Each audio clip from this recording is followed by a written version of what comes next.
protegiéndolos. Cuando llegaba la hora de tirar piedra, ellos se hacían los de la vista gorda, pero la verdad, porque le tiraban piedra a algunos embajadas con mucha frecuencia. De todas maneras, creo que eso es muy positivo. Va a haber un despertar muy grande en la capacidad de la gente de pedir lo que quiere.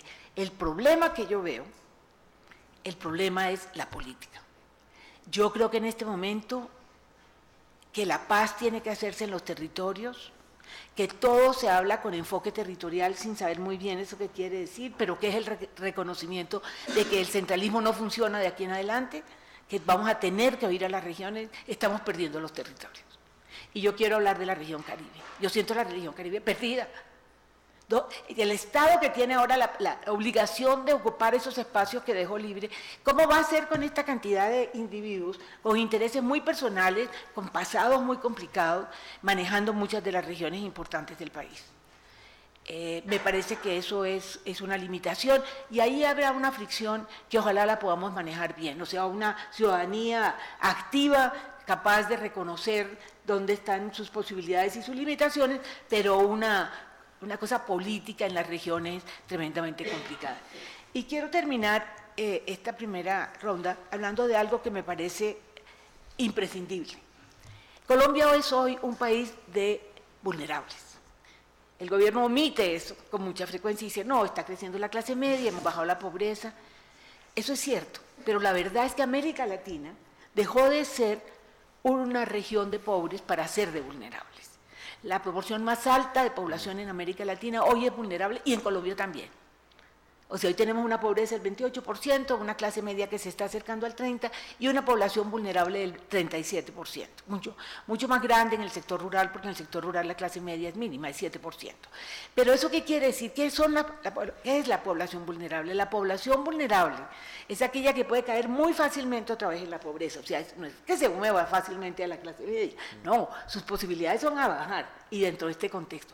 ¿Cuál es la política social que se va a hacer con eso? Le vamos a dejar a la política social, a esta forma de política social de subsidiar, de hacer transferencias condicionadas, la situación de los vulnerables. Eso es lo que quieren los vulnerables. Le vamos a poder entregar al 37% de la población más al 29% de pobres, o sea, 2/3 de la población. Vamos a seguir haciendo una política. Vamos a hacer dos cosas, vamos a seguir dejándole solo a la política social su responsabilidad de sacar a esa gente adelante y vamos a seguir con la política de subsidios que ha impregnado también la parte productiva, o es el momento de pensar en el contenido social de la política económica, en el contenido de equidad de la política económica y además de eso en buscar otra vez volver de una manera probablemente distinta a políticas universales. Entonces creo que la política pública va a tener un ajuste para responder a las nuevas necesidades. Muchas gracias. Bueno, muy bien, Cecilia. Bueno, César. Bueno, muchas gracias. No, yo quería pues tocar, pues como lo hace Cecilia, sobre el tema de la coyuntura económica, que pues no es nada halagüeña, de que de alguna manera pues un posacuerdo permite y se está viendo un auge de los movimientos sociales que yo creo que se va a ir consolidando. Y un poco también estamos tal vez sintonizados, digamos, a hablar sobre las políticas sociales. Bueno, no habíamos hablado. No habíamos hablado, no. Pura ósmosis. Bueno, ustedes saben que en Colombia, si ustedes miran las cifras macroeconómicas, tenemos un déficit en la cuenta corriente del PIB del 5.5%, en el trimestre anterior fue 7%, es muy alto. Estamos en déficit comercial, incluso el déficit comercial a junio era de 6.700 millones de dólares, o sea que apunta a 12.000 millones de dólares este año de déficit comercial, pero no es solamente por la caída de los precios del petróleo. De hecho, antes de la caída de los precios del petróleo el superávit comercial venía disminuyendo. Obviamente los precios del petróleo lo aceleraron. Hay una caída de la inversión extranjera directa que en algún momento se compensó con inversión de portafolio, pero ya en el segundo trimestre del año pasado aparece siendo negativa, entonces está financiando eso con deuda externa, y la deuda externa es de 108.000 millones de dólares a mayo, cuando en Colombia, digamos, del 2008 para atrás siempre estuvo por debajo de los 30.000 millones de dólares. Tenemos un nivel de deuda externa que Colombia nunca lo ha tenido. tenemos una inflación disparada, una economía cayendo, unos ingresos tributarios cayendo. Entonces hay un escenario macroeconómico muy complicado porque de hecho Colombia todavía tiene reservas internacionales y por lo tanto pues tiene oxígeno por un tiempo, pero de alguna manera si las tendencias no cambian, como yo decía, vamos en una autopista a 240 km por hora, 40 km adelante hay un precipicio, pero ni damos un timonazo ni bajamos la velocidad, o sea que, digamos, estamos ahí. Entonces, ese contexto es un contexto macroeconómico muy complicado, pues que si no pasa nada, pues puede haber una guerra en el Medio Oriente, el petróleo subirá a $120 el barril y, digamos, cambia el escenario, pero si no pasa nada, eso pues va hacia una situación muy complicada. Por otro lado, estaba yo hablando de los movimientos sociales que habló Cecilia. Yo pues considero que en Colombia una cosa que se vio con el paro agrario y con la movilización de los estudiantes de la MAN en el 2011 es que las formas de representación ya no son las que representan realmente a la sociedad, ya no son válidas.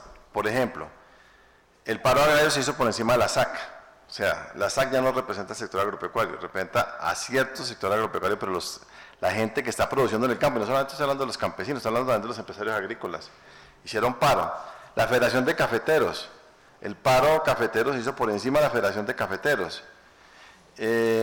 La ANDI representa al sector industrial o más bien al sector financiero, o sea, ya son los grupos económicos quienes controlan la ANDI. FENALCO o la Cámara de Comercio, la mayoría del comercio está en la informalidad, entonces la Cámara de Comercio representa a los sectores reales del comercio, o sea, hay un problema de representación. El sindicalismo, los trabajadores hoy en día son informales, o sea, realmente en Colombia solamente el 3% de la población económicamente activa está afiliada a algún sindicato, entonces hay unas formas de representación que de alguna manera pues van a generar que el movimiento social va a tener que pasar a canales distintos a los canales institucionales y eso pues de alguna manera pues lo que avisora es un proceso de movimientos sociales y de confrontación pues que va a ser un poco intenso. Y por otro lado pues los sectores que están en los sectores populares como su actividad económica está en la informalidad, o sea, está en actividades ilegales, no quiero decir que sean criminales, o sea, no cumpliendo con las normas correspondientes, pues no son tenidos en cuenta en la construcción de las políticas públicas, entonces están excluidos de la formación de las políticas públicas. La construcción del espacio público en Colombia y la discusión no habla con el vendedor ambulante. El tema del reciclaje al reciclador lo metió la administración Petro y le costó el puesto y pues todo lo que nosotros hemos planteado eso. Y eso me preocupa porque haciendo una lectura pues, de las elecciones que pasaron, pues porque de alguna manera si vamos a hablar del post-conflicto, del post-acuerdo, pues estamos entre que se terminaron las elecciones el domingo y entre las elecciones para las presidenciales está en discusión el proceso de paz. Entonces ya tenemos que entrar eso a la discusión. A mí lo que me preocupa es que quien ganaron fueron los contratistas. El caso de Bogotá me pareció pues muy complicado porque el lunes a primera hora se reúne el alcalde electo y resuelve y destraba todo lo que tiene que ver con las grandes megaobras de la ciudad, empezando porque incluso hasta hablaron de una autopista de segundo piso en la calle 13, pues que eso ya es, y una vía subterránea por la calle 63. Entonces, y bueno, y además le giraron la plata del metro al alcalde electo al otro día, pudiendo hacerlo el día anterior o el viernes anterior al alcalde vigente, o por lo menos por decencia decirle al alcalde que está en vigencia, mira, que están los recursos, me pareció de alguna manera falta de elegancia en torno a eso, pues porque obviamente, pero yo me pregunto entonces qué va a pasar con los recicladores. Otra vez vamos a volver a las empresas privatizadas de servicios públicos, vamos a sacar la población recicladora. ¿Qué va a pasar con los vendedores ambulantes? ¿Los vamos a volver a sacar del espacio público a bolillo? ¿qué va a pasar con la gente de vivienda de interés social? Otra vez entonces los vamos a mandar a la periferia, a Suacha y todo eso. O sea, vamos a repetir ese modelo de ciudad en un escenario de posacuerdo. Me preocupa mucho porque además la gente se ilusiona con el tema de las alianzas público-privadas, pero lo que la gente no sabe es que la mano de peajes que se vienen detrás de esas alianzas público-privadas es inmensa. Todas lo que están planteando, o sea, van a haber peajes en la séptima, van a haber peajes en la 13, van a haber peajes en la LO y van a haber peajes por todo el país, o sea, eso no es plata regalada, y además que ya están anunciando de que van a cobrar un IVA del 18%, o sea, un poco lo que se ha dicho por ahí es que el impuesto de la renta es muy alto, que en Colombia la tarifa es de las más altas de América Latina, la más alta de América Latina, de las más altas del mundo, aunque nunca dicen que aquí no se pagan impuestos por dividendo, pero blanco de gallina lo pone, frito se come, entonces todo está apuntando pues a grandes obras de infraestructura, cemento, pero otra vez la población desaparecida de la política pública. Eso es lo que me preocupa en el escenario de posconflicto, eso es un poco lo que es el mensaje de lo que se dio en esta campaña electoral. Y yo, pues, digamos, dentro de este escenario quisiera, pues, terminar con lo siguiente para abrir la discusión, y es el tema, yo, pues, digamos, mirando el tema urbano, porque, pues, obviamente el tema rural es un tema que se ha trabajado bastante, pero yo quisiera un poco esa referencia al tema urbano, pues, todos estos sectores desplazados o los sectores reinsertados, que pues de alguna manera son la población que sale después del posconflicto, no está logrando una inserción económica. O sea, todos los desplazados siguen viviendo la asistencia social. Los reinsertados, entonces les ponen un proyecto de emprendimiento. ¿Ustedes saben cuál es la tasa de fracaso del emprendimiento al tercer año? Es del 97%. Es decir, la gente que pues está, bien sea la desplazada o la reinsertada, que está recibiendo recursos, al tercer año termina con una deuda, con un proyecto de vida destruido y muy probablemente pensando muchos de ellos si vuelven a la violencia. Y eso pasó en Centroamérica. Digamos, porque yo estoy de acuerdo con Cecilia, o sea, el escenario para la inserción en los sectores rurales es pura asistencia pública.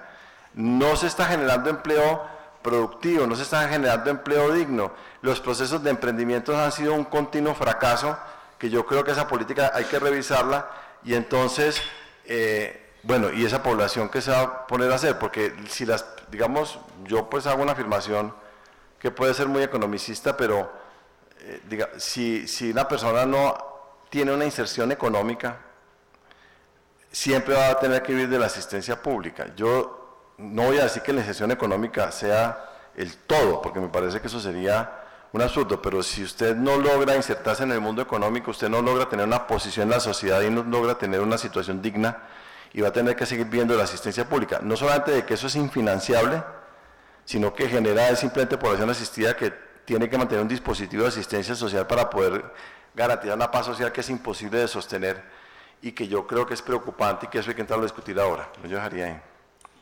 Bueno, César, gracias. Entonces ahora José Guillermo. Bueno, Edgar, gracias. Yo primero que todo quiero celebrar la presentación del libro. Pues fue un esfuerzo que compartimos la academia y nuestra facultad en la Universidad Nacional. Lo que sí lamento es que haya algunos documentos que no pudieron o llegar a tiempo, o qué sé yo. Lo voy a mencionar. Yo le pedí a María Teresa, y ella tuvo la cortesía de facilitarme un texto el día viernes, y lo devoré en todo el fin de semana. Y quedé pues muy contento del resultado, porque veo una coherencia muy alta. O sea, y yo creo que nadie se puso previamente de acuerdo, pero muchos de los problemas que se identifican y se diagnostican que son problemas cruciales para Colombia están ahí. Dice el texto en la parte de presentación que una de las funciones de la academia es de asesorar al gobierno, y creo que es un aporte valioso en ese sentido. Bueno, yo debo decir la verdad, yo no he sido político, he sido siempre académico, y eso me hace ser siempre muy teórico y a veces muy romántico. Y entonces, pero también soy realista, porque ahora que he estado en un tiempo en la decanatura de la facultad y he tenido que atender asuntos prácticos, yo creo que ya algunos sectores en la universidad piensan que yo soy muy pesimista porque iba aterrizándolos ante el problema fundamental de la restricción de los recursos. No, porque es muy fácil ponerse a soñar en muchas cosas y qué es lo que efectivamente se puede hacer con esos recursos escasos, que entre otras cosas ha sido una realidad estructural de la sociedad colombiana desde 1810 y desde antes. Es decir, esa es una realidad estructural, una gran restricción de los recursos. Por eso, a comienzos del siglo XX todavía no había caminos de carretas siquiera, eran las recuas de mulas, y por eso el lenguaje y la imagen de Juan Valdés con su mula, porque eran puras trochas, y esa es la historia un poco pues de Colombia. Entonces, eso por ejemplo aparece muy documentado, y veo unos trabajos de síntesis maravillosos que en muy pocas páginas, sintetizan temas muy importantes. Hago referencia al trabajo de transportes que presenta María Teresa Ramírez, o hago referencia al tema del problema de la política y la distribución de tierras y baldíos en Colombia de Mariano Arango, o al comentario que el mismo Absalón hace del texto de Mariano Arango, y así sucesivamente. O sea, creo que esa ha sido una realidad histórica de Colombia, una restricción fuerte de recursos, y que creo, por lo que justamente acaban de señalar Cecilia y César, está presente hoy. Es una gran restricción, y incluso por eso yo he sostenido en otras discusiones que el Estado colombiano había estado fundado políticamente muy frágilmente en el siglo XIX y solo logra fundarse económicamente en el siglo XX, ¿no? Se logra fundar económicamente cuando el Estado puede tener una cierta viabilidad económica, o sea, puede con algunos recursos tratar de mantener ese entable o esa cohesión frágil que siempre ha existido en el país. Y eso me lleva a pensar entonces que este escenario que se plantea, pues es un escenario más de la sociedad colombiana como un laboratorio histórico, porque en esencia es eso, un laboratorio histórico. Mirando la historia de algunas de las sociedades que podríamos decir que pueden ser de pronto más civilizadas en un sentido, porque han logrado domesticar la violencia, han logrado apaciguar la violencia. Porque en la historia de las sociedades, en toda la historia del mundo, la violencia fue la creadora de reglas, fue la creadora de derechos, fue la creadora de procesos de cohesión social por la fuerza. Entonces uno ve la historia del mundo en Asia, en África, en América, en otras partes ha sido así. Ha sido la historia, y en cierta medida las sociedades que uno puede suponer o puede considerar como posiblemente las que tienen más civilización humana, es las que justamente han logrado, domesticar la violencia para poder funcionar socialmente, incluso dirimir y resolver sus conflictos sin tener que usarla, ¿cierto? Por arreglos de tipo social, por convenciones sociales. Y creo que de pronto ese es el gran reto de Colombia. Yo ahí es donde soy un poco romántico, ¿sí? Porque sé que es muy difícil. Sé que son muchos lazaristas. Cuando uno lee los distintos artículos del libro, uno ve que son muchas las aristas que aparecen allí.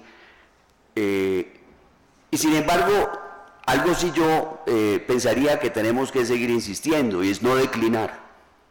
No declinar.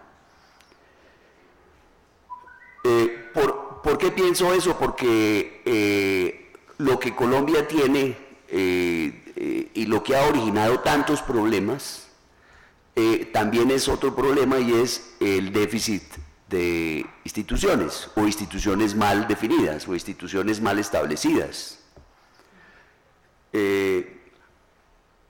Lo más claro, los derechos en relación con la tierra como derecho de propiedad, o los derechos al uso y a la posesión de ese recurso. Un recurso que por definición es limitado, porque ustedes no pueden multiplicar la tierra.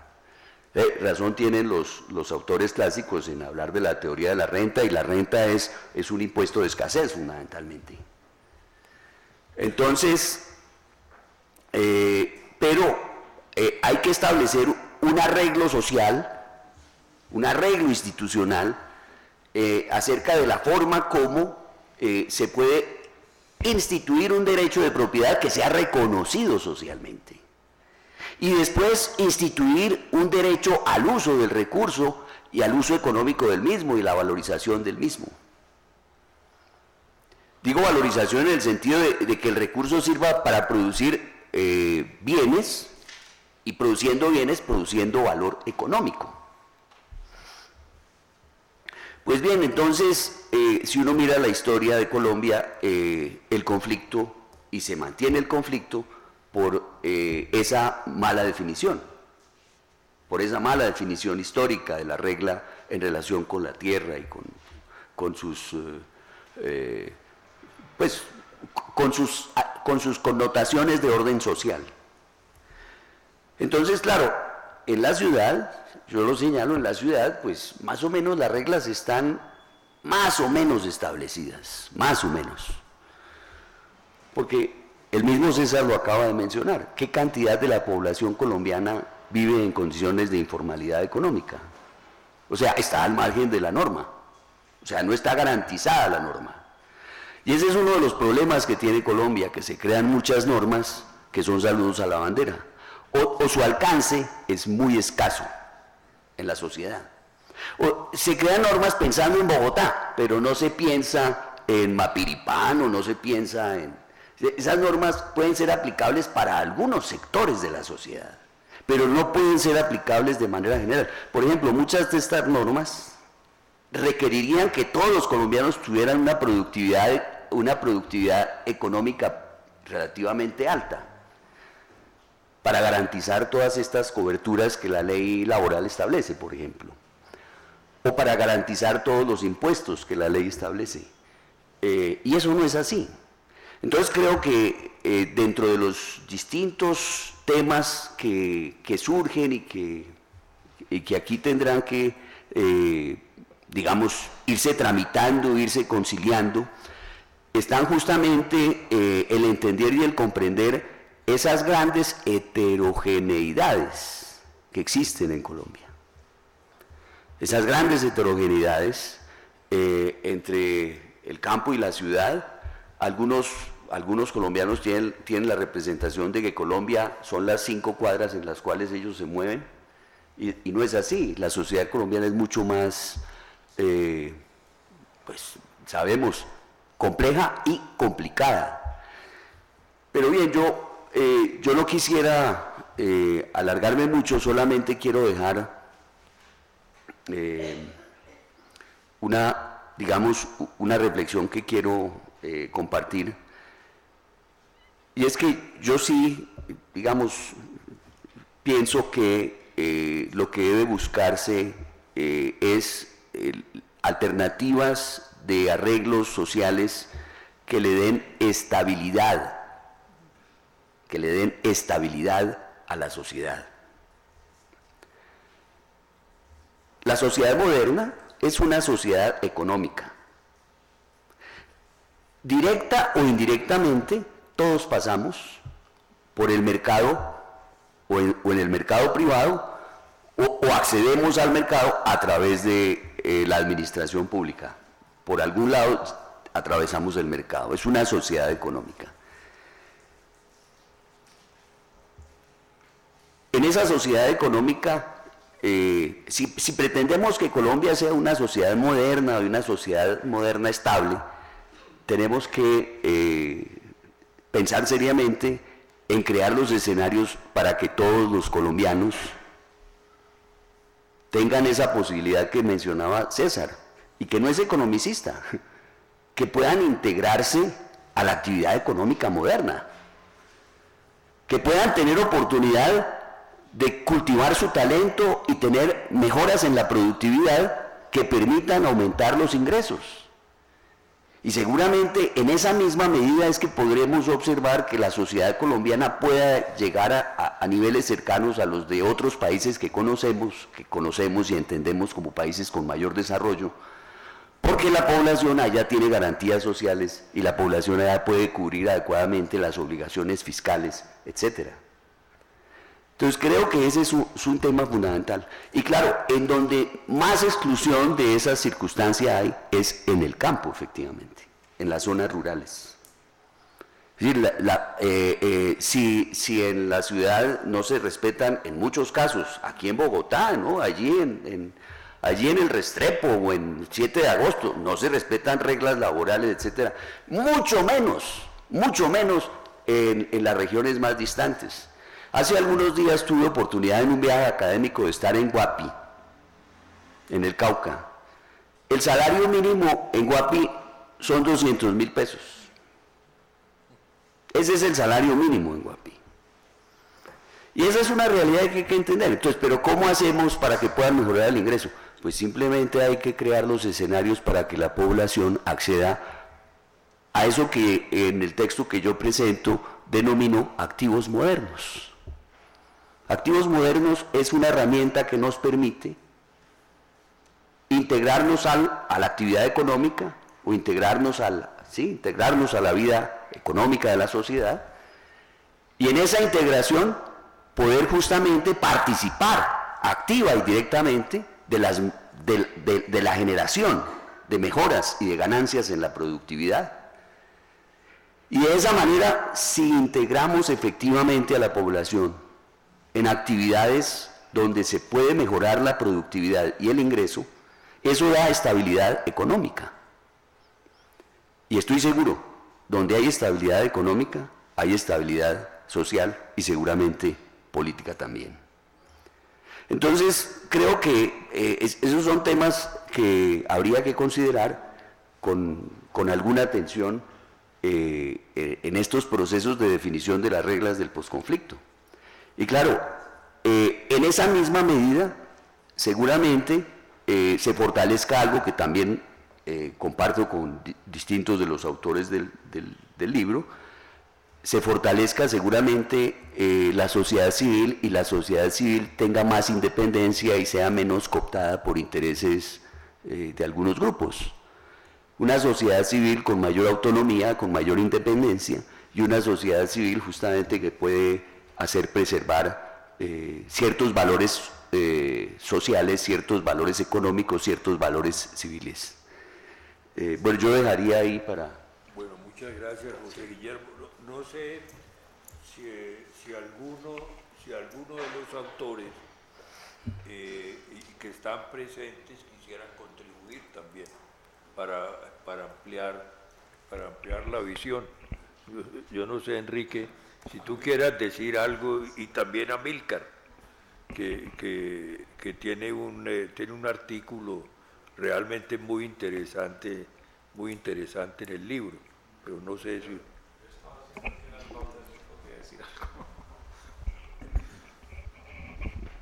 Bueno, primero, muy contento de ver el libro publicado. Me tomaron por sorpresa tanto con la publicación del libro como con ponerme aquí en la mesa hoy. Me pasa lo de la doctora Cecilia, y ahí sí que como pasa con los políticos, aunque no estaba preparado, siempre hay un par de cositas que puede uno decir en un caso de estos. Y tal vez también utilizando un poco de muletas de lo que se ha dicho hasta ahora. pero yo voy a comenzar por un problema que es, bueno, primero, la situación actual es diferente a la que teníamos cuando hicimos los foros, eso ya se dijo. Estamos viendo un país totalmente diferente, con situaciones económicas y políticas diferentes. Pero hay ciertos elementos que continúan siendo fundamentales para todo esto que se ha hablado, y uno de ellos es la educación. La educación en Colombia es terriblemente deficiente. Y un día un profesor de la Universidad del Rosario, que es la Universidad del Rosario, me decía, lo que pasa es que las clases dirigentes en Colombia nunca han querido que Colombia se eduque, porque no les conviene. Otros países que no han tenido ese tipo de clases dirigentes dominantes, donde los Santos y los Lleras son los que han manejado el país toda la vida, esos otros países han podido desarrollar programas educativos que son incluyentes, donde todo el mundo aprende a leer y escribir, donde la sociedad realmente se educa. Y muchos de los problemas que nosotros tenemos se derivan del hecho de que vivimos en una sociedad ignorante. Entonces, la gente no sabe cómo inventarse una empresa que sirva o cómo entrar en la vida académica, porque no tienen cómo saber eso. No hay quien se lo enseñe. La educación es a golpes, con el perdón de los exministros, cada ministro manda en su año, llega el otro ministro y limpia lo que hizo el anterior, si es que hubo algo bueno en el anterior. Y en el caso de la educación actual, ¿ustedes creen que con darle tabletas a los niños en los colegios se soluciona el problema de la educación?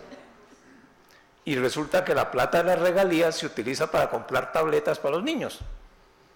Pero ¿dónde está la educación de verdad? ¿Dónde está la educación en ciencia? ¿Dónde está la educación en ciencias sociales? Colombia es un país donde no se enseña historia, por Dios, no se enseña geografía. Vamos a estar como los Estados Unidos, donde los jóvenes norteamericanos no saben colocar a Washington en un mapa de los Estados Unidos. Nosotros vamos por el mismo camino, porque los cursos de geografía y los cursos de historia se convirtieron en una sola materia que se llama ciencias sociales, donde se le da un barrido de todas estas cosas y los muchachos se quedan sin idea de nada. Es decir, la educación es muy pobre. ¿Y qué pasa? Que la educación está totalmente divorciada de la ciencia. Se educa, los profesores están mal preparados, desafortunadamente. Yo no puedo dar cifras, pero desde que para hacer universidad, las universidades tenían que tener una facultad de ciencias, las facultades de educación se debilitaron para convertirse en facultades de ciencias. Y las facultades de educación ya no están preparando a los profesores que preparaban antes. La Universidad Pedagógica de Tunja ya no está preparando a los mismos profesores que preparaban, porque ahora tienen una facultad de ciencias. No que yo esté en contra de la ciencia, lo que pasa es que necesitamos facultades de educación buenas para que los maestros vayan a enseñarle bien a los muchachos. Colombia es un país, Colombia somos dos países, Bogotá, Medellín, Cali, Barranquilla, Bucaramanga y el resto. Aquí, lo que acaban de decir, ¿cómo es posible que el salario mínimo en el campo sea diferente al salario mínimo que está establecido por ley? Eso no le cabe a nadie en la cabeza, pero eso pasa aquí porque nosotros no vemos más adelante las narices. Somos las 4 cuadras en las que vivimos y las 4 cuadras para los que vivimos en Bogotá es Bogotá y para los que viven en Medellín es Medellín. Todo esto se refleja también en la forma como se toman las decisiones en el gobierno. Y en este gobierno particularmente, pero en los otros también se ha hecho, se toman totalmente de espaldas a la sociedad. Aquí no se nos consulta y nosotros podemos echar todos los discursos que queramos, pero mientras el gobierno no se... Mire, por ejemplo, hoy, ¿cuántos ministros se excusaron? Todos. Entonces, estamos, desafortunadamente, con excepción de los exministros aquí presentes, estamos preaching to the converted. Todos nosotros creemos que hay que mejorar este país. Todos nosotros creemos tener la solución. Pero el gobierno, que es el que lo tiene que solucionar, no nos está escuchando. En el caso de la ciencia, tenemos un problema gravísimo. Colombia resolvió ser el tercer país más innovador de América en los próximos 3 años. ¿Ustedes creen que eso es factible? ¿Ustedes creen que Colombia puede ser el tercer país más innovador cuando no produce conocimiento propio, y no produce conocimiento propio por lo que decía el decano, de que aquí los recursos son limitados, y son tan limitados que simplemente la ciencia básica no es importante. Y en este momento, quienes estamos metidos en ese tema, estamos en un problema muy serio, porque el gobierno ha resuelto que hay un sistema nacional de competitividad, ciencia, tecnología e innovación, donde la competitividad va a absorber totalmente al resto. Y Colciencias, por ejemplo, es una entidad que está en peligro de desaparecer. El presupuesto de Colciencias ha disminuido exponencialmente en los últimos años, y porque nosotros levantamos la voz hace un mes, le dieron 50.000 millones de pesos más. Cállense, ya les dimos 50.000 millones. La plata no es el todo. Hay una serie de elementos en el desarrollo científico y tecnológico de un país que hay que tener en cuenta, y no es solamente la plata, es la comprensión por parte del gobierno de que eso es importante. ¿Por qué es tan difícil para una persona que estudió en Harvard entender que nos debemos comparar con países como Corea? Corea y Colombia hace 30, 40 años eran muy parecidos. Hoy por hoy Corea es uno de los países más importantes del mundo, más industrializados, porque le han metido plata a la educación, le han metido plata a la ciencia, y se han dedicado a crecer en esos campos. Nosotros no, nosotros vamos de para atrás como los cangrejos. Yo acabo de venir de Marruecos. Realmente me llamaron la atención varias cosas. Una de ellas es que es un país con políticas a largo plazo. Nosotros tenemos planes de gobierno, no de Estado. Entonces aquí 4 años se acabó, siguen los otros 4 años, otro nuevo, si acaso el presidente se reelige, entonces son 8 años. Allá es de largo plazo. Allá tienen rey, bueno, malo, regular o pésimo. Esos reyes son respetados, y el rey, por ejemplo, el actual dijo, necesitamos que Marruecos dependa en un X%, 50% de su energía, de la energía solar. Todo el país está trabajando para que Marruecos tenga energía solar, porque ellos no tienen agua, porque la mitad del país es desértico, entonces necesitan utilizar algo que sí tienen mucho, que es la energía solar. Son políticas de largo plazo, la ciencia ya es apoyada a largo plazo. Estuvimos en un laboratorio de ciencias de genética humana que se creó hace 15 años, y hoy es un centro de excelencia. ¿Por qué? Porque el gobierno lo apoya. La Academia de Ciencias de Marruecos es financiada por el rey, y se llama Academia Hassan II de Ciencia y Tecnología. Y ellos tienen otra cosa que es muy importante para nosotros. Hace 15 o 20 años salieron de un conflicto parecido al nuestro, y han logrado vivir en paz en estos últimos años. Eso sería algo que nosotros podríamos aprender mucho. Nosotros traemos a los alemanes a que nos cuenten cómo es que se reunificaron, pero es que el ambiente alemán y el ambiente de Marruecos y de Colombia son totalmente diferentes. Yo creo que nosotros podríamos aprender mucho del proceso que se siguió en Marruecos en ese sentido. Y una cosa que se mencionó al comienzo, que también me preocupa a mí mucho, es el resultado de las elecciones. El doctor Peñalosa, junto con el doctor Vargas Lleras, lo único que piensan es construir carreteras, puentes y subterráneos. ¿Qué va a pasar con la avenida del occidente, la ALO? La ALO va a ser construida. Después de que Petro la detuvo, va a ser construida. Y al construirla van a acabar con una serie de humedales, que es de lo poco que nos queda en la sabana, porque le van a pasar por encima. No, que con unos puentes no le pasa nada. Van a intervenir tremendamente el ambiente. Todas esas cosas, yo no sé por qué, aquí volvemos a lo mismo, borrón y cuenta nueva. Petro no todo lo que hizo fue malo. Y por ejemplo los programas de Petro, programas sociales, eran interesantes. Petro contrató 180 profesores de música para enseñarle a los niños pobres a tocar violín, y a tocar guitarra, y a tocar trompeta. ¿Van a seguir esos programas? Lo dudo, francamente que lo dudo. Y para terminar, la falta de una estructura institucional fuerte. Termino con esto. El director de Colciencias es una persona que de ciencia no sabe nada. ¿Cómo puede una persona así dirigir la ciencia en el país. Colciencias no hay que acabarla, nosotros insistimos en que Colciencias no hay que, lo que hay es que reestructurarla para que efectivamente sea el ente conductor de las políticas científicas y tecnológicas del país, y no simplemente una entidad que es como una especie de secretaría técnica ya politizada, que no está haciendo lo que debería estar haciendo desde el comienzo. Gracias.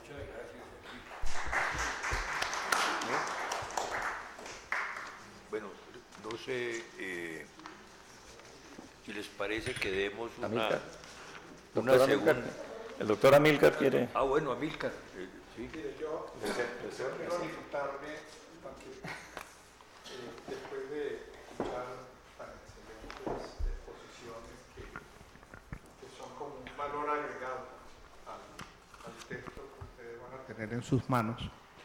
Solo quiero añadir esta reflexión que la planteo en el artículo que hace parte de este texto.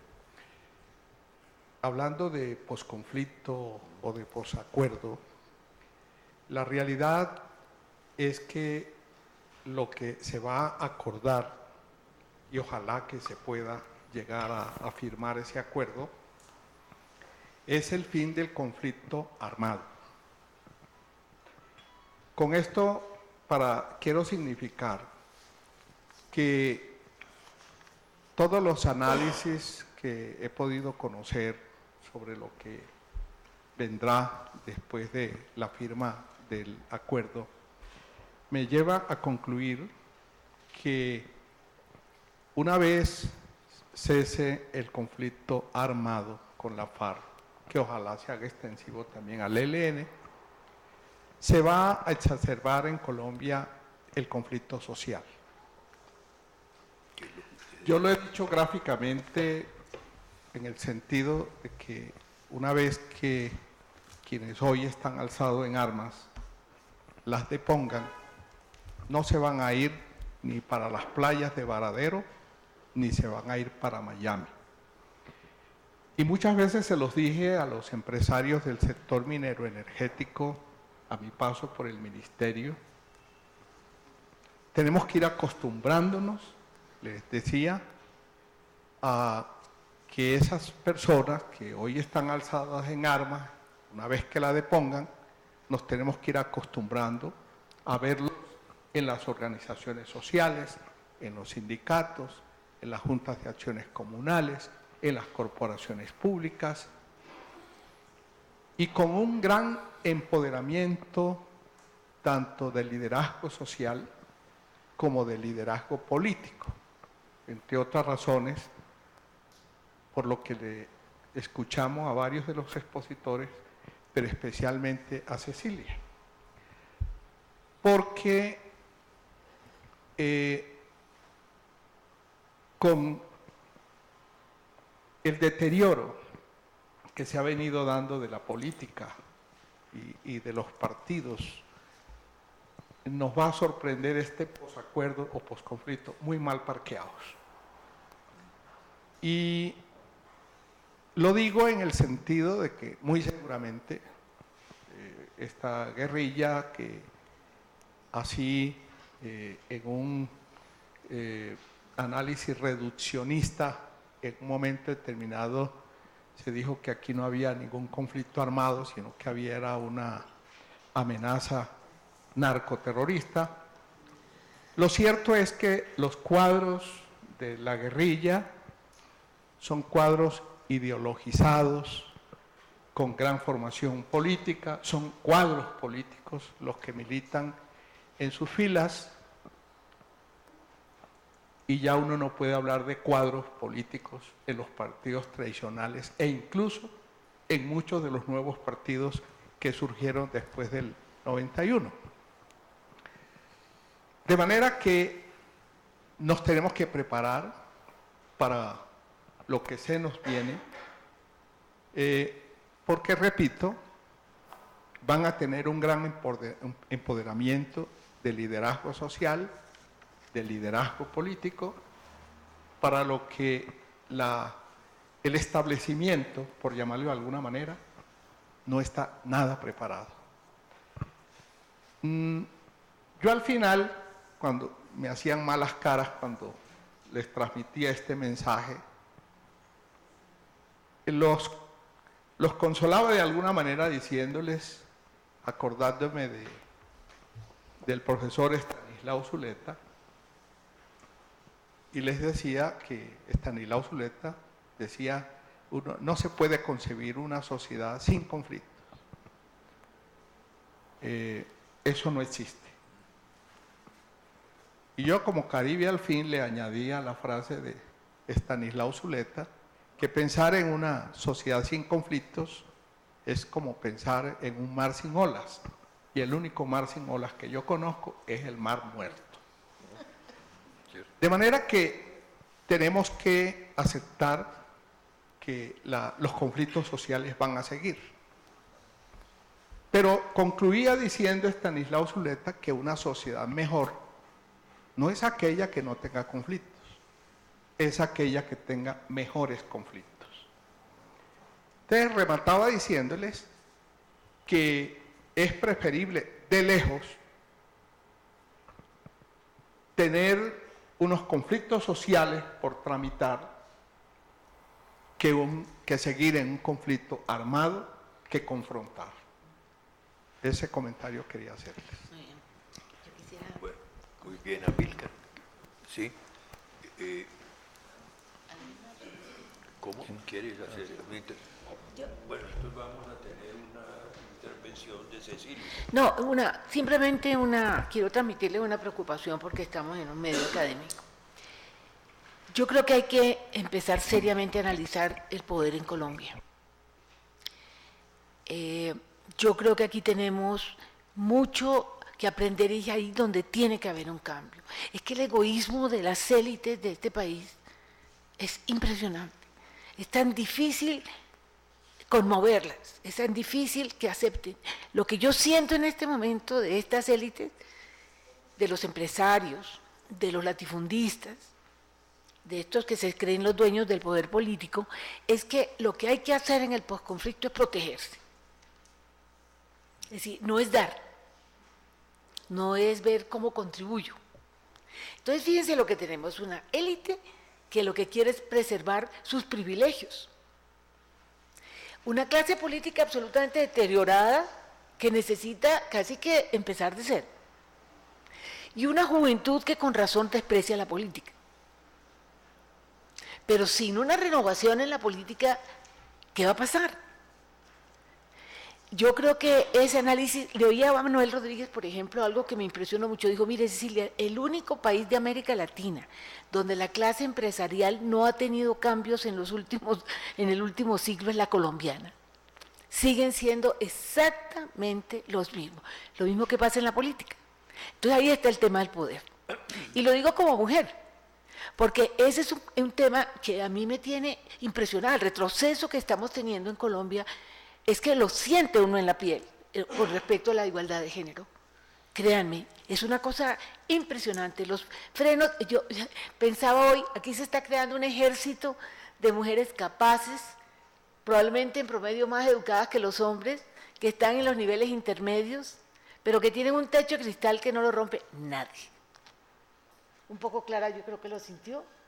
Todos los que hemos querido ir más allá de ser ministros, cuando llega la hora del té, lo sentimos, pero eso es todo. Lo que pasa es que las mujeres somos parte de ese proceso de exclusión que es tan evidente en el país. Pero sí quisiera dejarles a ustedes la preocupación de estudiar realmente qué pasa con el poder en Colombia, qué pasa con el poder. Yo creo que ha sido más estudiado el poder político, pero el poder económico necesitamos verlo porque tiene mucho poder político. Ya. Yo voy a completar tal vez el análisis que ha hecho, pues que han hecho y que ha hecho Cecilia, de unos temas que a mí me parecen, digamos, preocupantes. Entonces, el primer tema es que Colombia tiene que hacer un proceso, digamos, de ajuste, como lo mencionó César, por los indicadores macroeconómicos y por el precio, digamos, de los commodities. Ese es el primer punto que a mí me parece clave. Después, entonces, ¿quién paga los impuestos? Ya hay, digamos, escaso margen de la clase media y de los grupos de bajos ingresos a través del IVA para, digamos, hacer esos pagos.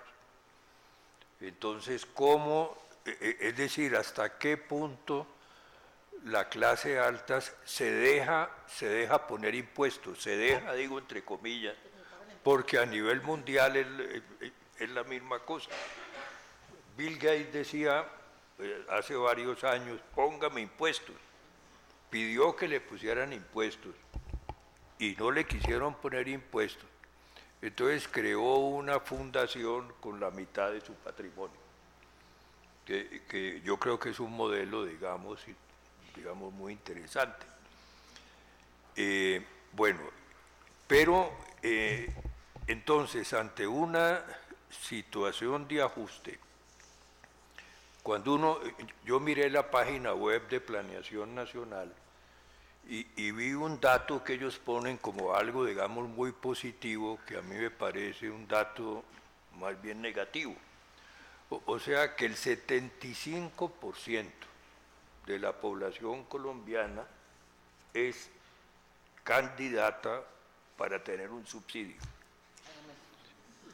Entonces ponen 10 entidades que le pueden dar el subsidio. Entonces yo me preguntaba, bueno, ¿quién trabaja? Si el 75%, y eso tiene que ver mucho con la informalidad. Es decir, si un país es informal y tiene una parte grande de ilegal criminal también, que genera el mayor gasto del Estado, pero no paga impuestos, ¿no? Entonces, ¿quién paga los impuestos?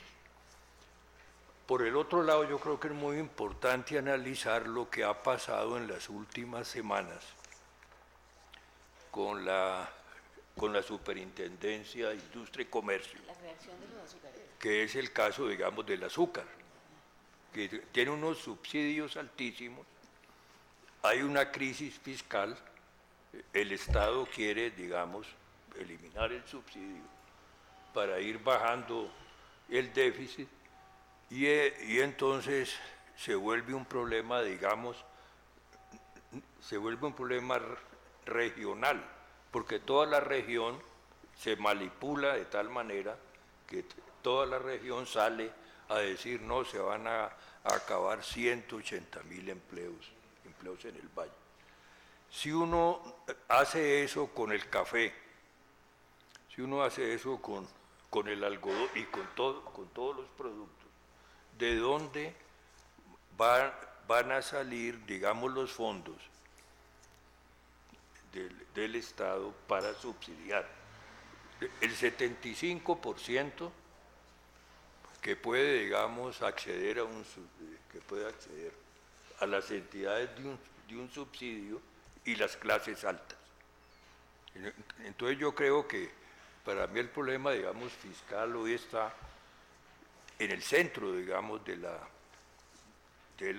discusión y la política económica. Quiero también mencionar otro punto que a mí me parece fundamental. En este proceso de paz no se ha hablado de corrupción. El país está desbaratando por la corrupción. Y todos los grupos que están negociando se manejan como si no pasara nada y como si ellos no fueran responsables de toda esa. Entonces, ¿qué va a pasar? ¿Qué va a pasar, digamos, con la corrupción? ¿Cómo se va a afrontar? ¿Cómo se va a afrontar lo que el vicefiscal dijo hace una semana? Que de los candidatos a los cargos locales, creo que era como el 80% tenían alguna inhabilidad o habían cometido algún delito. Mejor dicho, ¿quién está gobernando? yo creo que la pregunta clave del poder es, y entonces el proceso de paz, como lo veo yo, como ha evolucionado en los últimos, en el último año, yo no voy a hablar, digamos, de democracia nunca. Cuando se hizo el proceso de paz con el M-19 se hablaba de democracia. Proceso de paz con Betancourt también, como no, es como una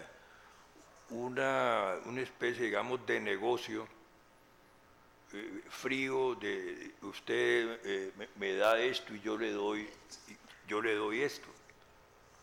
Es un proceso, digamos, de cooptación más bien que de democracia, ¿no? Entonces hay un gran riesgo que si la situación sigue así, pues entonces queda lo mismo, más un número, digamos, de curules, más 6, 7 curules nuevas, pero sin cambios. Entonces yo creo que esos son temas que a mí me parecen fundamentales dentro, digamos, de la parte de la corrupción, lo que mencionó César de los contratistas. Hoy todo, digamos, la política la están haciendo, digamos, los contratistas. Y los operadores. No solo en Bogotá, sino, entonces, bueno, ese es un modelo que hay que dejar seguir o no. Entonces el proceso de paz está bloqueado por 2 puntos en este momento. Por la justicia, o sea, qué penas deben tener todos los que han intervenido y cometido delitos graves, y por cómo, digamos, se coopta, ¿no? Es decir, ¿qué se recibe? Yo lo estoy diciendo pues después de analizar, digamos, los procesos de paz. Es un proceso de paz, digamos, sin valores, sin sentido, digamos, ético, como fue el proceso de paz de Betancourt, pese a que fracasó, pero había un sistema, digamos, de valores, o el proceso de paz, digamos, de la Constitución de 91, que fue un proceso de paz también, pese a todas las... Entonces, y finalmente el punto de que no se habla de que hay que revisar el modelo de desarrollo. Es decir, pese a la grave situación económica y a la falta, digamos, de claridad en el campo, digamos, de la macroeconomía. No, de la industria. Sí, de la industria, de la agricultura.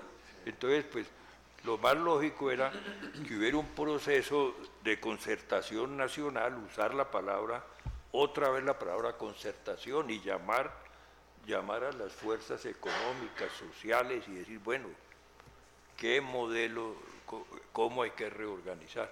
Entonces yo quería pues mencionar esos puntos, tomando los que se han mencionado, porque el país cada vez se vuelve más informal. Es que la informalidad, o sea, Colombia tiene 30% formal, 60% informal y 10 ilegal criminal. Entonces uno dice, bueno, ¿qué se hace con eso? Es decir, ¿cómo se construye algo partiendo de esa situación y cómo se cambia esa situación? Bueno, César. No, pues es que una de las características de Colombia es que la mayoría de las actividades económicas se hacen por fuera de la ley. Pues no solamente pues la informalidad, sino pues el narcotráfico, la minería ilegal, y esas formas económicas por fuera de la ley. Una cosa es la persona que no cumple la norma porque no paga impuestos, porque tiene registro mercantil, porque está en el rebusque, y otra cosa es la actividad criminal. Pero de alguna forma son actividades que hacen por fuera del control del Estado y surgen otros poderes que llenan esos espacios, y pues es parte del conflicto armado, tiene que ver con eso. Porque cuando la gente habla de la economía informal dice que es una economía desestructurada, pero si usted se va allá, hay territorios, hay fuentes de financiación como el gota a gota, hay poderes, hay cadenas productivas. El tema es que como no lo hemos estudiado, lo desconocemos. Pero el problema es que eso al mismo tiempo genera un problema de legitimidad del Estado.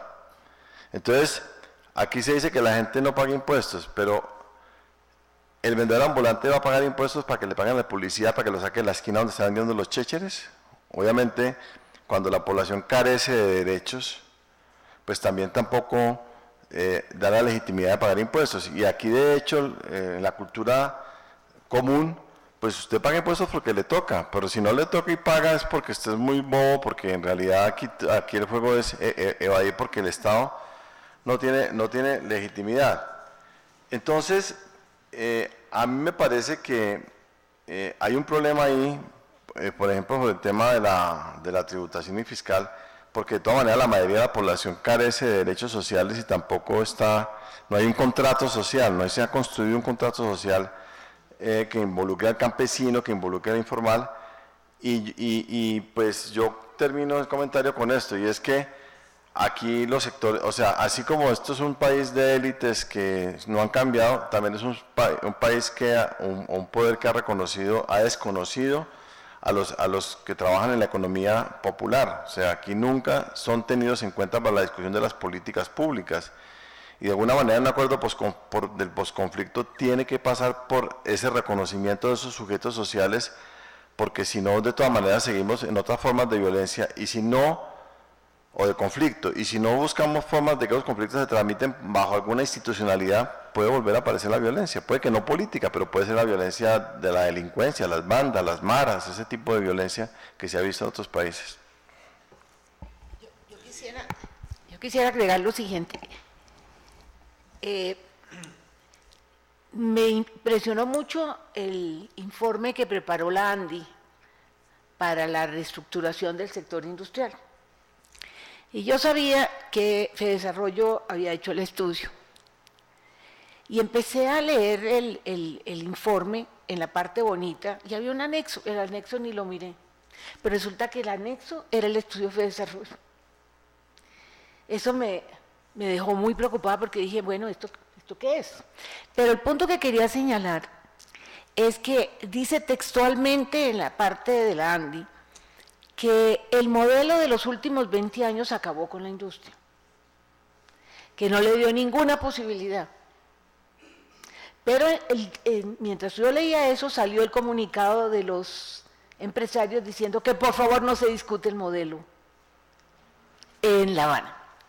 Entonces a mí me parece que el tema del modelo, mejor dicho, si este modelo ha producido, sí, este país ha tenido avances, yo no digo que no, pero la violencia que este país ha tenido, la informalización de todas las actividades, en fin, ¿por qué si queremos abrir una oportunidad, si se cierra una pequeña área de conflicto, cómo vamos a seguir con el mismo modelo? Es decir, ¿dónde están los argumentos para decir que vamos a seguir lo mismo si estamos tratando de reaccionar frente a lo que ese modelo creó?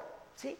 De tal manera que esa idea eso es una idea de las élites. ¿Por qué? Porque es que el modelo para ellos es otra cosa, es un modelo rentista, es un modelo que les ha permitido vivir de rentas. Y es tan infame lo que ha pasado que hoy en la nueva reforma tributaria le cargan lo mismo a las rentas de trabajo que a las rentas de capital. O sea que un alto ejecutivo hoy paga exactamente lo mismo cuando el tipo se mata, sufre como las mujeres de pobreza de tiempo. Mientras el otro está sentado esperando que le llegue la renta de la caña de azúcar. Entonces, el tema del modelo creo que es un tema sustantivo. Yo creo que todo el mundo en la discusión, el presidente siempre dice que eso no se va a tocar. Claro que se tiene que tocar. Y claro que ese es el trabajo que deberíamos estar haciendo. ¿Cuáles son las cosas que se van a mantener? ¿vamos a acabar con los equilibrios macroeconómicos? No, entre otras porque no los tenemos. Vamos a preservar las cosas positivas que nos dejaron, pero es decir, podemos seguir con una política social en donde la gente tiene que estar pensando en un subsidio y no en una generación de empleo. Como este modelo no generó empleo, entonces le damos transferencias condicionadas. Entonces yo sí que creo que así como el poder es un issue, el otro tema es el modelo. Claro que hay que hacer los ajustes, no va a ser como pasó con la apertura, que fue un cambio brusco. No, yo creo que no. Este puede ser un paso más suave, porque hay cosas que hay que mantener, pero es un cambio. Y eso me parece que es algo que desde la academia se debía presionar. Ahora, ¿de qué academia estamos hablando? ¿De la academia que complace al gobierno y que por eso tiene financiación, o de la academia que no tiene financiación y está en desacuerdo con el gobierno? Bien. No sé si hay algún... ¿Me doy?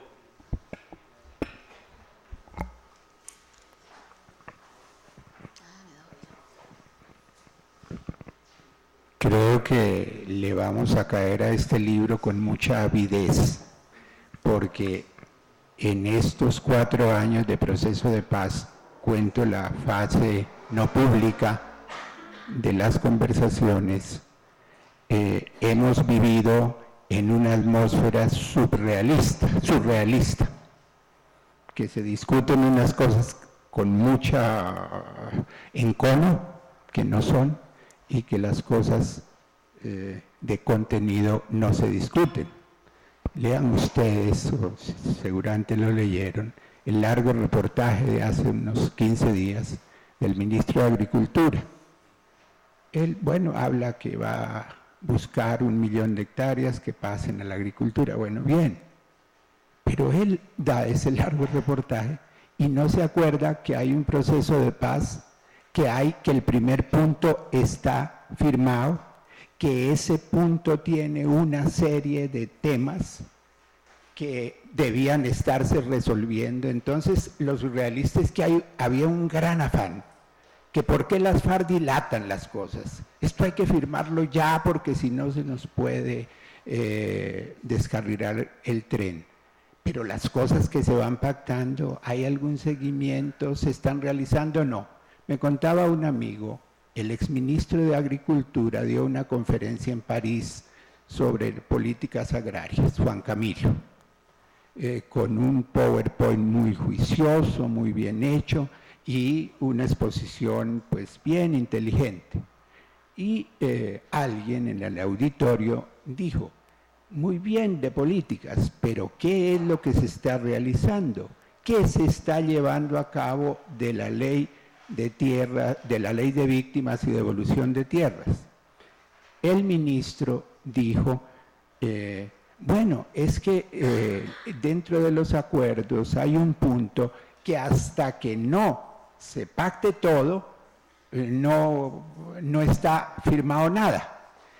Eso es una caricatura, eso es un mal chiste, ¿no?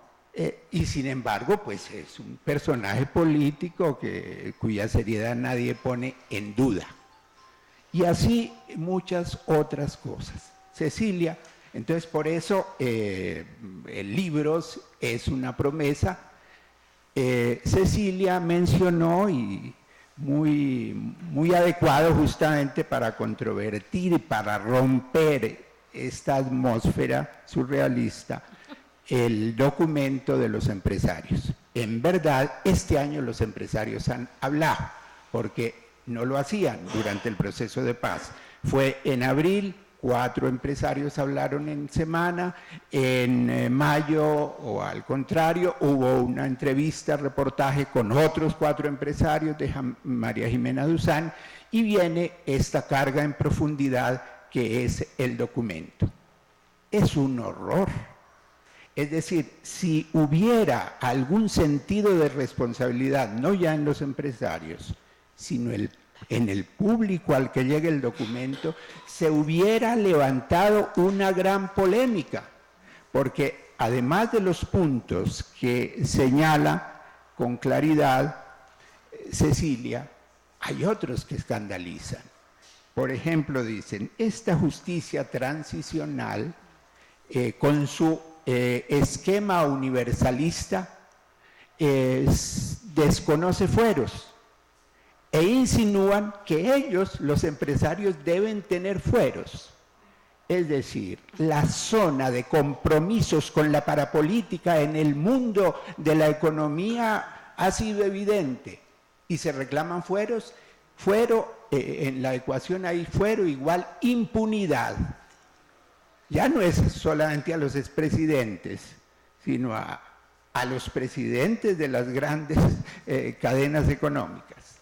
Otra cosa que impacta mucho, dicen los empresarios en ese documento, que nos preocupa mucho que la justicia transicional se meta con gentes de otra nacionalidad, es decir, empresarios, inversionistas, que puedan ser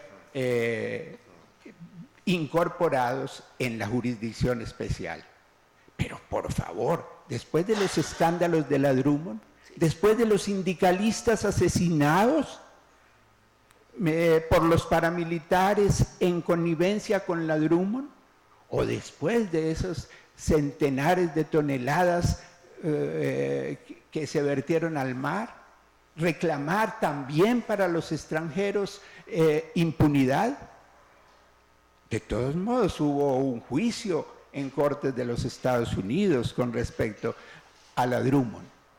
Pero es más, en los pronunciamientos, por ejemplo, el presidente de Argos dice, sembramos 2.000 hectáreas, esto no en el documento, sino en esas mesas redondas anteriores, reforestamos, atendiendo la invitación del gobierno, reforestamos. ¿Dónde? ¿Y cómo reforestan los empresarios? Con teca. Es decir, yo creo que pronto va a haber reforestación que se llama reforestación la caña de azúcar y por supuesto la palma africana. Bueno, reforestaron 2.000 hectáreas. ¿En dónde? En San Onofre, en los Montes de María. Y dicen, y claro, tenemos la ley de tierras y de víctimas y entonces ahora están reclamando tierras, dice, tierras bien compradas. ¿En qué sentido bien compradas? No lo sé. Por la ley de la oferta y la demanda, como decía el presidente de la Federación de Ganaderos de Córdoba. Decía, en el 95 bajaron los precios de la tierra y que un negociante pues compra porque bajaron los precios. Pero ¿quién los bajó? No la mano invisible, sino la muy visible de los paras, ¿no? Y esto lo dicen hoy, es decir, se pronuncian los empresarios contra una ley que está en vigente. ¿Y qué dicen con respecto a las reservas campesinas? Dicen, nos preocupa que se aísle a la población campesina en zonas de reserva. Pero señores, desde 1994 las zonas de reserva campesina son una figura completamente legal y ha habido muy interesantes experiencias. Pero claro, la cooperación no importa porque lo que ellos establecen, lo que ellos dicen es la competitividad en el campo para asegurar la empresarización. En este país no hay campesinos para ellos, no hay colonos. Es un milagro, digamos, que en un país haya, no sé, un 18%, por ejemplo, de población campesina. Eso es un tesoro. Porque eso se acabó, esa franja de medianos productores en tiempos en que la seguridad alimentaria es fundamental. Esto deberíamos, y los empresarios en primer lugar. Y el señor Laforí dice, mire, hay que ponerle cuidado a esta cosa de la misión agraria. Ellos están inclinados con la pequeña propiedad y no quieren reconocer que el estándar es eso que llaman la empresarización. Como eso, hay varias otras cosas. Me alegra que hoy comiencen a discutirse y que se exija que las discutamos, como es necesario discutir lo que llaman la nueva doctrina sobre las Fuerzas Armadas. El general Carlos José Mejía, el comandante del Ejército dijo en un foro reciente de hace 20 días, convocado por El Tiempo, dijo: preparamos una nueva doctrina de las Fuerzas Armadas. Nueva doctrina yo no creo, porque no ha habido una doctrina. El discurso ese de Alberto Lleras en 1957, ¿cómo es que se llama? Es una doctrina. Era un modus operandi ahí inmediato, pero no más. No ha habido una doctrina, la están haciendo. Y dice el general Mejía: eso sí, la vamos a hacer sin civiles. Los civiles se me retiran, ¿no? ¿Cómo así que el tema del monopolio legítimo de la fuerza no es de todo el país? De todos. Y además agrega: y lo vamos a hacer con el apoyo y la experiencia de los Estados Unidos y de la OTAN, que son los que saben. Por favor, ¿en qué está la OTAN hoy en el mundo? No es solamente las guerras. Los Estados Unidos y la OTAN le están jugando a desestabilizar y someter, dejar en la anarquía al mundo. Lo que viven los inmigrantes, todo ese flujo sobre Europa, ¿qué es? La gente que huye de las guerras. Y entonces van a crearon ya problemas en Europa de desestabilización colosal. Y ellos son entonces los que van a diseñar la doctrina de las Fuerzas Armadas. Son, digo yo, ejemplos de discusiones sustantivas que espero que en el libro haya insumos muy valiosos para eso. Perdón por la extensión. Perdón, una cuña. Yo elaboré un artículo así como de afán sobre este tema de los empresarios, que está en Razón Pública y que se llama El abrazo del oso. ¿Se llama cómo? El abrazo del oso.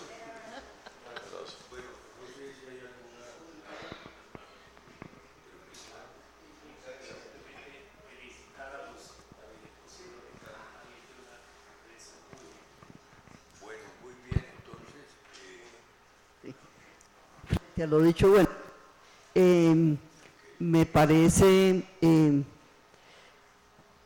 quería resaltar un punto que me parece muy preocupante de lo que se ha hablado, respecto al modelo y a lo que hemos visto es que todo que el modelo, el eje principal es la minería, y hemos visto cuántos años de historia donde precisamente lo que se ha hecho es el desalojo de los campesinos en todo el país y de los afrodescendientes, y lo que está aportando, digamos, también los libros de memoria histórica, el desalojo de los campesinos afrodescendientes. Pero entonces lo que más me preocupa en este momento es que siguen asesinando campesinos, los afrodescendientes, allí donde sigue, porque el eje del modelo es lo de la minería, y en toda Sudamérica y Centroamérica, que ya sabemos, bueno, pero entonces lo que me parece fundamental es que como condición para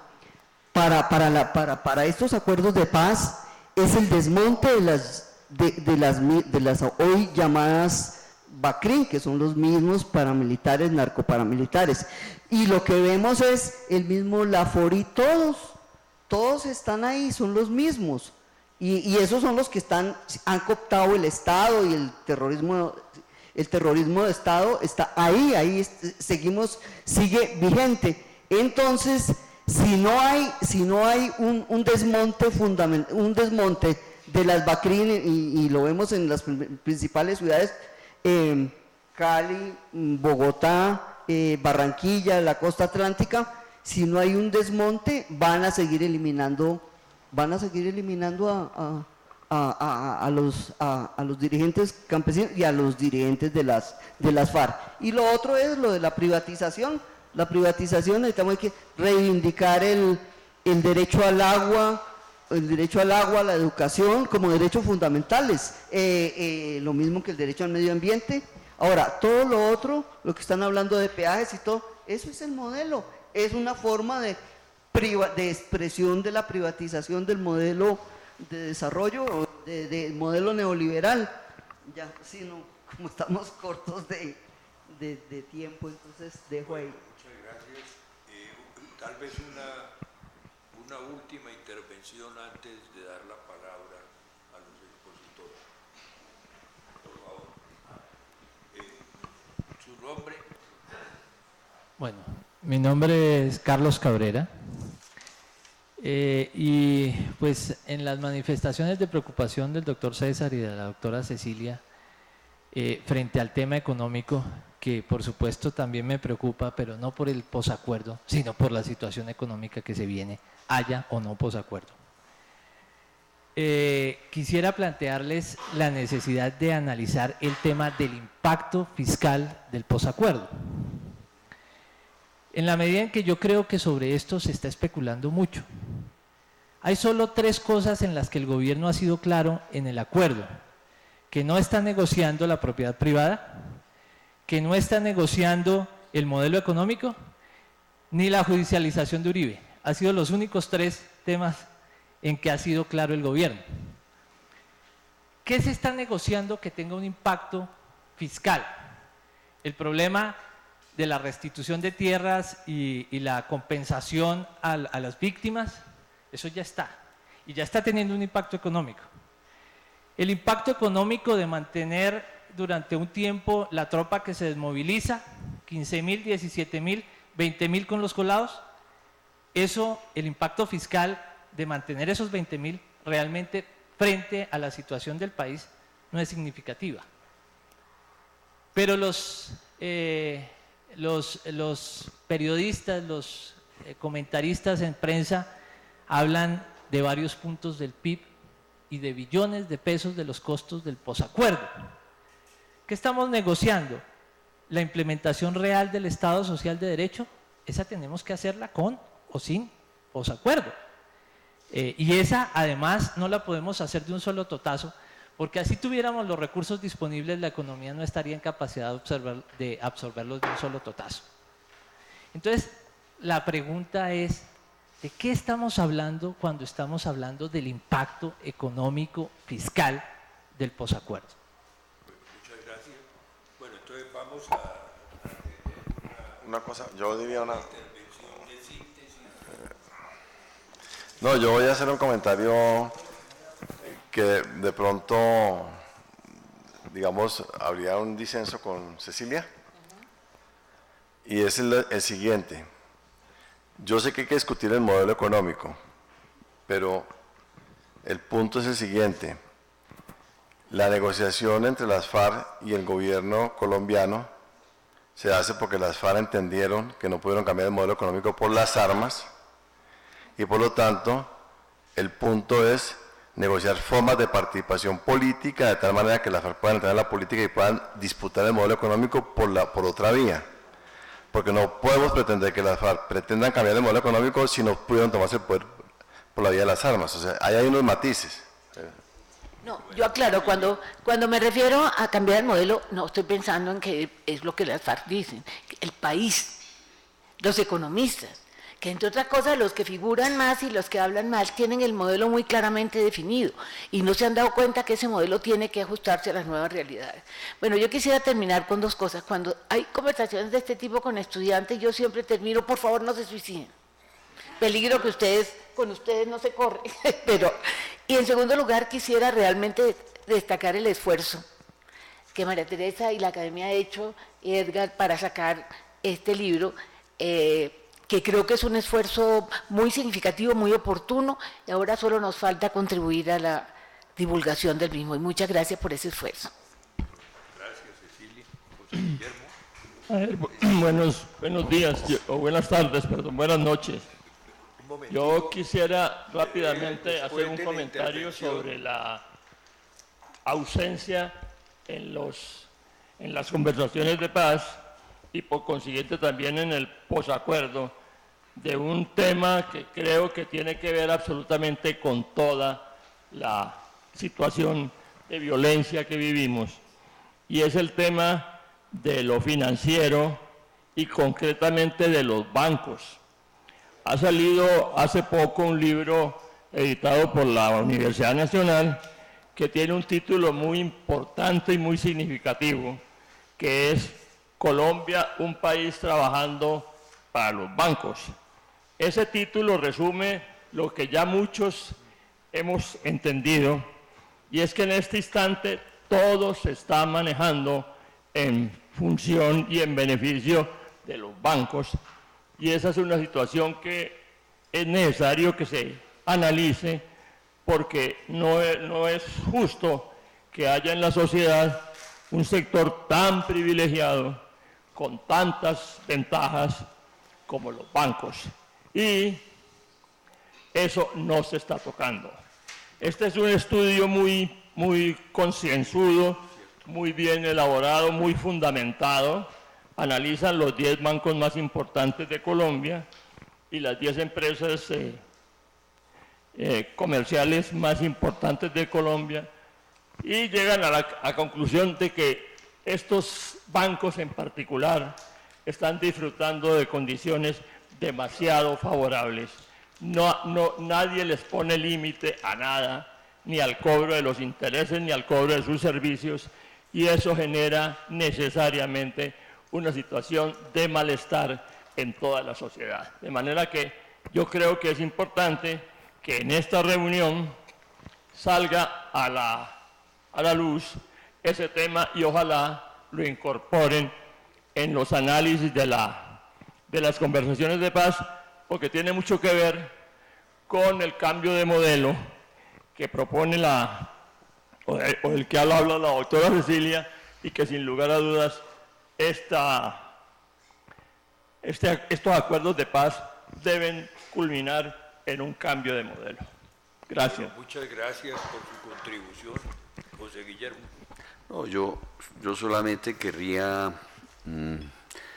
destacar, pues, yo les voy a ser sincero, el pesimismo que yo tengo en relación con, no con que se logre el acuerdo, es bien bastante probable que se logre el acuerdo, pero el pesimismo en relación con las transformaciones que necesita Colombia. Como se señaló aquí en la mesa, hay un sector de la sociedad que ha tenido el control y que sigue siendo muy codicioso. Ese sector de la sociedad no ha querido y parece que no quiere entender que en gran medida los grandes beneficios que ellos obtienen resultan justamente de un modelo de sociedad desafortunado, y desafortunado porque ha conducido a estas instituciones mal definidas, que han sido justamente la base del conflicto histórico que ha tenido Colombia, no solamente en el siglo XX, también en el siglo XIX. Entonces, yo digo, soy un poco pesimista mientras yo no vea una sociedad civil fortalecida. Y creo que la política pública actual tampoco va en esa dirección, de fortalecer la sociedad civil. Una sociedad civil que tenga autonomía de pensamiento, una sociedad civil que tenga independencia de juicio y de apreciación de los distintos problemas, y que por lo tanto eso se refleje en las decisiones y en los procesos que esa sociedad civil promueva. Yo creo que es fundamental, como elemento de la democracia, una sociedad civil fuerte. Y lo que veo en Colombia es una sociedad civil muy frágil. Veo algunos sectores académicos, los de la Academia de Ciencias Económicas, muy ilustrados, ¿cierto? Pero veo muy desconectado ese sector de población calificada, ilustrada, que entiende, que estudia, que diagnostica, que analiza y examina los problemas de la gran masa de la población. Y la gran masa de la población es influenciada de forma sistemática por la cultura que predomina en la sociedad, que es una cultura que todavía desafortunadamente sigue siendo marcadamente señorial. Y necesitamos, pues es ahí donde yo estoy pesimista, porque yo pensaría que Colombia tiene derecho a tener una sociedad moderna, ¿no? Con ciudadanos libres, cultos, con alto grado de autonomía de juicio, es decir, en el sentido que Amartya Sen piensa y habla del desarrollo de las capacidades en los seres humanos. Pero pues desafortunadamente yo no veo ese proceso que sería absolutamente necesario para que tuviéramos pues una sociedad que pueda cambiar sosteniblemente las cosas. Bien. Bueno, entonces les agradecemos su participación y a todos los que han hecho contribuciones y los invitamos a un vino de honor. Gracias. No, lo que pasa es que, como veo yo, es que Colombia, tú tienes una fuerza de ocupación de la democracia. Sí, que son los políticos, que es lo que yo he planteado, los políticos corruptos, la guerrilla, los paramilitares grupos de interés, y los narcos. Y las